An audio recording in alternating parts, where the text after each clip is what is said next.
Good evening दोस्तों, शिक्षक दिवस की आप सभी को ढेर सारी शुभकामनाएं।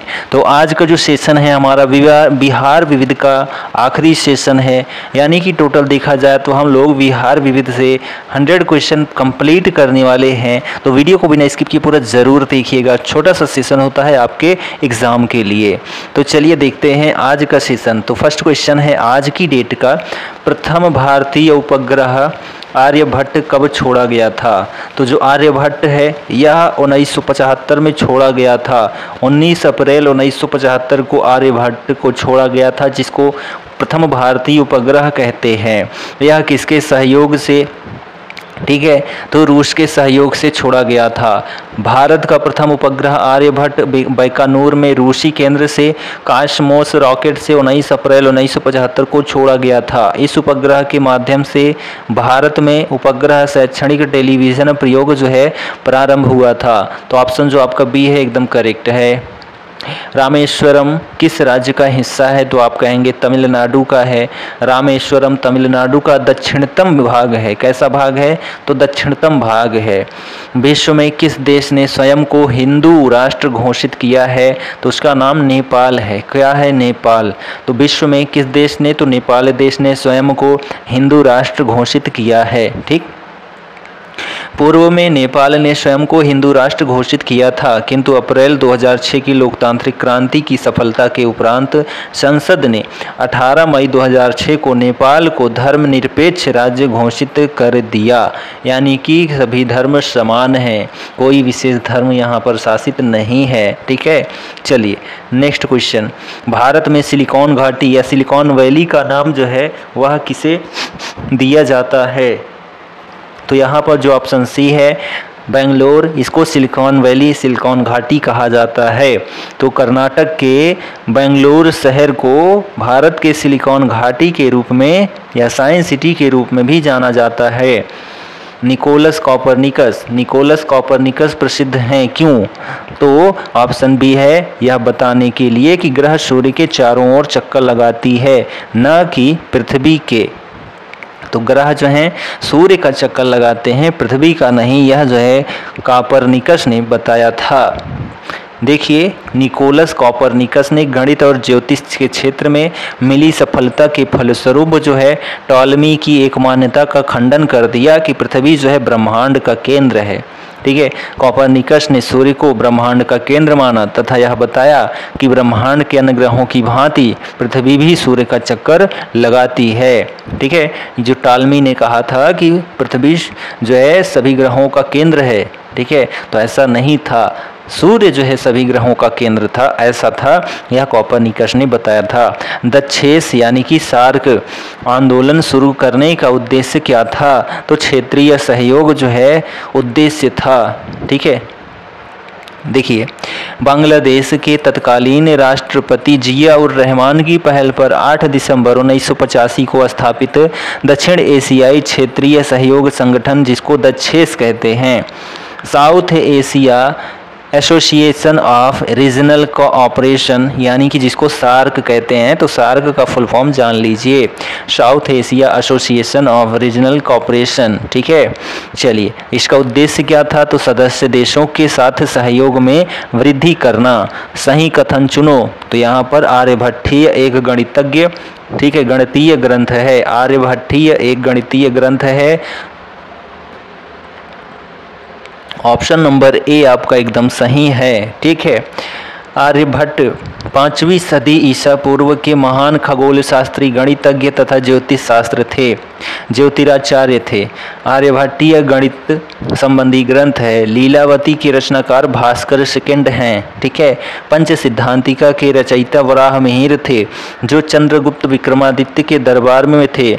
गणित सार संग्रह में शून्य को भी संख्या जो है माना गया है। ठीक, अगला प्रश्न, वंदे मातरम गीत के रचनाकार कौन थे, तो आप कहेंगे बंकिम चंद्र चटर्जी। अब ऑप्शन ए आपका करेक्ट आंसर है। वंदे मातरम गीत के रचनाकार प्रसिद्ध बांग्ला लेखक बंकिम चंद्र चटर्जी थे। सन्यासी विद्रोह की पृष्ठभूमि पर रचित आनंद मठ नामक पुस्तक से वंदे मातरम गीत उद्धृत है। 1896 ईस्वी के कांग्रेस के कलकत्ता अधिवेशन में इसे जो है पहली बार गाया गया था। किसको? 1896 को वंदे मातरम को। ठीक है। ट्रायम्फ ऑफ द स्पिरिट नामक रचना संबंधी निम्नांकित कथनों में से कौन सत्य है? तो सभी सत्य है। देखिए, ट्रायम्फ ऑफ द स्पिरिट, तो इसकी रचयिता जो है वह कौन है? रोमी देव है। इसमें कपिल देव के खेल जीवन का विवरण जो है दिया गया है। इसका औपचारिक विमोचन सुप्रसिद्ध चित्रकार M.F. हुसैन के हाथों हुआ। तो यहाँ पर सभी पॉइंट एकदम सही है। ठीक है। अंतर्राष्ट्रीय संबंधों में निम्नलिखित में से किस कारक का योगदान नहीं है? तो उसको कहते हैं आक्रामक राष्ट्रवाद की भावना। ठीक है। Option B is the right answer. Next question देखिए कि संयुक्त राष्ट्र संघ की सुरक्षा परिषद में निम्न में से कौन सा देश अस्थायी सदस्य नहीं है? तो उसको हम कहते हैं जापान। क्या? जापान। तो यहाँ पर ब्रिटेन, फ्रांस, संयुक्त राज्य अमेरिका, ठीक है, चीन, रूस, ये सभी ऑप्शन में आते हैं। 5 देश हैं, ठीक है, जो अस्थायी सदस्य हैं। 15 सदस्यीय सुरक्षा परिषद में शेष 10 अस्थायी सदस्य देशों का चुनाव 2 वर्ष के लिए होता है। हाल ही में भारत, आयरलैंड, मैक्सिको व नॉर्वे को वर्ष 21-22 के लिए संयुक्त राष्ट्र सुरक्षा परिषद का अस्थायी सदस्य चुना गया है। ठीक। नेक्स्ट क्वेश्चन है, किस राज्य में पहला लोकायुक्त स्थापित हुआ था? तो आप कहेंगे महाराष्ट्र में। कहाँ पर? तो महाराष्ट्र में। भारत में महाराष्ट्र ऐसा पहला राज्य है जहां लोकायुक्त कार्यालय की स्थापना महाराष्ट्र लोकायुक्त और उप लोकायुक्त अधिनियम 1971 के तहत 1971 में की गई थी। ओडिशा पहला ऐसा राज्य था जिसने लोकायुक्त की स्थापना से संबंधित विधान 1970 में पारित किया था, लेकिन वहाँ यह संस्था 1983 में जाकर अस्तित्व में आई थी। ठीक है। चलिए नेक्स्ट क्वेश्चन। A.S. आनंद 1990 के दशक के अंत में किस पद पर कार्यरत थे? Option B is the right answer. Bharat के मुख्य न्यायाधीश के रूप में A.S. आनंद जो हैं 1990 के दशक में कार्यरत थे, भारत के मुख्य न्यायाधीश के रूप में। ठीक। Next question. वैश्वीकरण के पीछे मुख्य विचार है। वैश्वीकरण के पीछे जो है मुख्य विचार है तो आपसी सामान्य दृष्टिकोण रखते हुए समस्त अंतर्राष्ट्रीय समुदाय के साथ जो है कार्य करना जो है वैश्वीकरण है। नेक्स्ट, नौकरशाही का कार्य जो है क्या होता है? सरकार की नीतियों को लागू करना, प्रशासन चलाना, मंत्रियों की सहायता करना। Option D is the right answer, उपर्युक्त सभी। ठीक है। नेक्स्ट क्वेश्चन है, निम्नलिखित यूरोपीय यूनियन देशों में से फिलिस्तीन राज्य को आधिकारिक मान्यता देने वाला प्रथम कौन है? तो ऑप्शन ए स्वीडन एकदम करेक्ट आंसर है, स्वीडन। ठीक है। चलिए नेक्स्ट क्वेश्चन है कि अंतर्राष्ट्रीय विकलांग दिवस कब मनाया जाता है? तो 3 दिसंबर को। कब? 3 दिसंबर को। अंतर्राष्ट्रीय विकलांगता दिवस जो है 3 दिसंबर को मनाया जाता है। संयुक्त राष्ट्र महासभा ने वर्ष 1981 को अंतर्राष्ट्रीय विकलांग दिवस के रूप में घोषित किया था। संयुक्त राष्ट्र संघ ने 3 दिसंबर 1992 से प्रतिवर्ष अंतर्राष्ट्रीय विकलांगता दिवस को मनाने की स्वीकृति प्रदान की थी। वर्तमान में विश्व की कुल जनसंख्या का लगभग 15% जनसंख्या विकलांगता से ग्रसित है। किससे? विकलांगता से ग्रसित है। नेक्स्ट क्वेश्चन देखिए कि प्रभावती देवी किस क्षेत्र की स्वतंत्रता संग्राम सेनानी थीं? तो यहाँ जो ऑप्शन बी है पटना एकदम करेक्ट आंसर है। पटना एकदम करेक्ट आंसर है। स्वतंत्रता आंदोलन में बिहार की महिलाओं ने महत्वपूर्ण योगदान दिया था। इन महिलाओं में सरला देवी, प्रभावती देवी, राजवंशी देवी, सुनीति देवी, राधिका देवी प्रमुख हैं। प्रभावती देवी पटना की स्वतंत्रता संग्राम सेनानी थीं। ठीक है। श्री नरसिंह नारायण क्या थे? तो आप कहेंगे समाजवादी थे। क्या थे?